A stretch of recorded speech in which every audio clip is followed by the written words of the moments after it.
하루 5분 성령님과의 만남이 만드는 기적. 밤이 깊어질수록 생각은 많아지고 피곤한 하루가 끝날수록 마음은 텅 빈 것처럼 느껴집니다.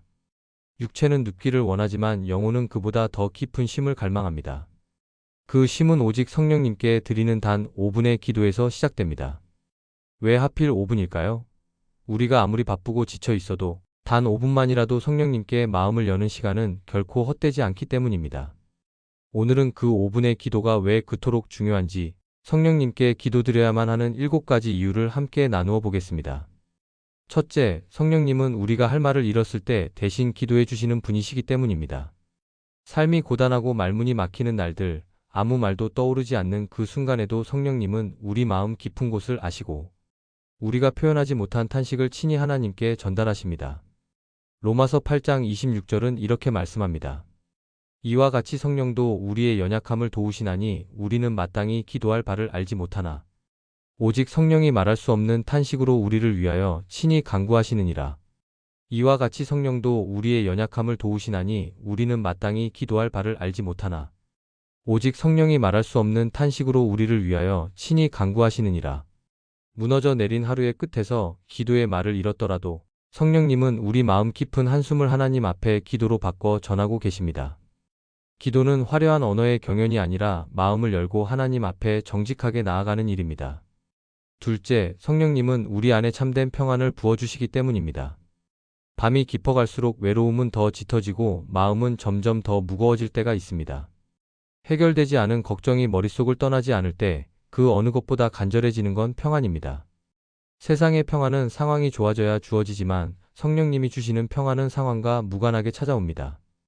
요한복음 14장 27절에서 예수님은 약속하셨습니다. 평안을 너희에게 끼치노니 곧 나의 평안을 너희에게 주노라. 내가 너희에게 주는 것은 세상이 주는 것과 같지 아니하니라. 평안을 너희에게 끼치노니 곧 나의 평안을 너희에게 주노라. 내가 너희에게 주는 것은 세상이 주는 것과 같지 아니하니라. 바깥은 여전히 폭풍일지라도 내면에는 고요한 바다가 깔리는 것처럼 성령님께 드리는 기도는 우리 내면의 놀라운 평정을 회복시켜 줍니다. 셋째, 성령님은 영적 분별력을 주시고 진리의 길로 인도해 주시기 때문입니다. 우리는 매일 수많은 선택의 기로에 서게 됩니다. 무엇이 옳은지, 어떤 결정을 내려야 할지 고민될 때가 많습니다. 겉으로 보기엔 다 좋아 보이는 일에도 숨겨진 동기가 있고 그럴싸한 유혹 뒤에는 함정이 도사리고 있을 수 있습니다. 고린도전서 2장 10절은 이렇게 말씀합니다. 오직 하나님이 성령으로 이것을 우리에게 보이셨으니 성령은 모든 것 곧 하나님의 깊은 것이라도 통달하시느니라. 오직 하나님이 성령으로 이것을 우리에게 보이셨으니 성령은 모든 것 곧 하나님의 깊은 것이라도 통달하시느니라. 성령님은 우리가 스스로 판단할 수 없는 깊은 것들, 하나님의 계획과 숨겨진 진실까지도 아시는 분입니다. 기도할 때 마음속에 잔잔한 울림으로 때로는 강한 불편함으로 진리를 알려주십니다. 넷째, 성령님은 시험에 들지 않도록 우리를 깨우시고 지켜주시기 때문입니다. 세상은 우리를 끊임없이 유혹하고 시험에 들게 만듭니다. 시험은 거대한 유혹만이 아닙니다. 작은 자존심의 상처, 감정의 충돌, 남들과의 비교도 우리를 무너뜨릴 수 있는 시험이 됩니다. 마태복음 26장 41절에서 예수님은 말씀하셨습니다. 시험에 들지 않게 깨어 기도하라. 마음에는 원이로되 육신이 약하도다. 시험에 들지 않게 깨어 기도하라. 마음에는 원이로되 육신이 약하도다. 마음은 하나님의 뜻을 따르고 싶지만 육신은 지쳐있고 감정은 요동칠 때가 많습니다. 그럴수록 깨어 기도하는 것이 답입니다. 성령님께서는 우리가 무엇을 경계해야 하는지, 어떤 상황이 우리를 흔들고 있는지를 보여주십니다. 다섯째, 성령님은 우리의 상한 감정을 치유하시고 회복시켜 주시기 때문입니다. 말 한마디에 가슴이 무너지고 무심한 행동 하나에 마음이 찢어질 듯 아플 때가 있습니다. 그 감정을 억지로 눌러 담은 채 살아가다 보면 설명할 수 없는 분노와 슬픔이 뒤엉켜 터질 듯 차오르게 됩니다. 시편 147편 3절은 약속합니다. 상심한 자들을 고치시며 그들의 상처를 싸매시는도다. 상심한 자들을 고치시며 그들의 상처를 싸매시는도다. 성령님은 사람의 말로는 위로받지 못한 마음, 아무리 좋은 상담을 들어도 풀리지 않는 내면의 응어리들까지도 아시고 만져주시는 분입니다. 우리가 기도로 그분께 마음을 열기만 하면 조용하고 은밀하게 우리 마음을 싸매어 주십니다. 여섯째, 성령님은 삶의 방향을 바꾸시고 하나님의 사명의 길로 인도해 주시기 때문입니다. 어제도 같고 오늘도 비슷한 나날 속에서 도대체 나는 왜 사는 걸까? 어디로 가는 걸까? 라는 질문이 마음 깊은 곳에서 올라올 때가 있습니다. 성령님은 단순히 우리를 위로하시는 분이 아니라 우리를 보내시는 분입니다.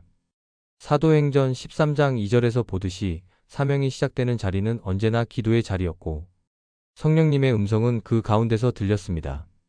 우리가 서 있는 자리가 단순한 생존이 아니라 하나님의 사명이 담긴 장소라는 것을 알게 될 때 우리의 삶은 완전히 달라집니다.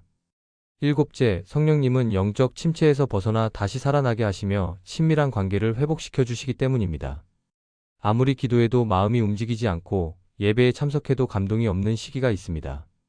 믿음은 여전히 가지고 있다고 생각하는데도 어딘가 메마른 자신을 발견할 때 그것이 바로 영적 침체입니다. 시편 51편 10절에서 다윗은 이렇게 기도했습니다. 하나님이여 내 속에 정한 마음을 창조하시고 내 안에 정직한 영을 새롭게 하소서. 하나님이여 내 속에 정한 마음을 창조하시고 내 안에 정직한 영을 새롭게 하소서. 신앙은 감정이 아니라 관계이고 그 관계는 기도로 회복됩니다. 성령님은 바람처럼 스며들고 불처럼 다시 붙이시는 분입니다. 지금 당장 큰 감동이 없어도 실망하지 마세요. 5분의 기도가 쌓일 때 반드시 때가 되어 영적인 소생이 찾아옵니다. 사랑하는 여러분, 이제 우리는 7가지 이유를 함께 나누었습니다. 성령님은 우리가 말하지 못할 때 대신 기도해 주시고 참된 평안을 부어주시며 영적 분별력으로 진리의 길로 인도하십니다. 시험에서 지켜주시고 상한 감정을 치유하시며 삶의 방향을 바꾸시고 영적 침체에서 회복시켜 주십니다. 오늘 밤 바로 지금부터 시작해 보세요.